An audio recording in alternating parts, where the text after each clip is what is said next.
Okey. Sebabkan saya tak boleh bagi pantun cinta kat belakang-belakang ni, saya nak bagi kat Anik lah. Pantun cinta untuk Anik. Ready Pantun cinta? Okey. Pantun cinta. Cinta. Okey. Syawal tahun ini sungguh murni. Yes. Lagi murni sambut bersama mereka. Tahun ini saya beraya bersama bini. Anda beraya sama penyondol ke?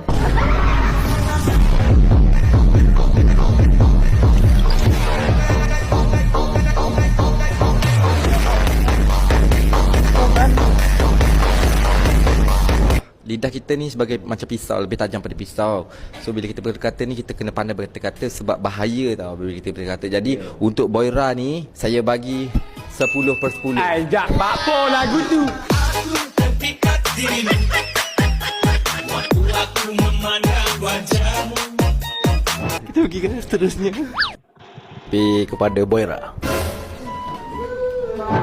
Okay boy. 1 Syawal, umat Islam beraya. Tahu dah. Bulan Ramadan ada 30 hari. Memeh.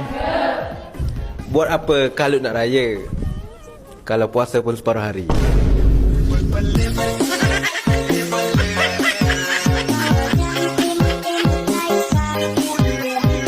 Kecek molek sikit deh. Kacau boleh dah ni. Sampai pukul 3 deh. Oh, lewat sikit. Oh, 3 hari dok sangat aku. Apa ni fitnah boy macam tu? Oh. Aku kenal lah boy. Subuh lagi.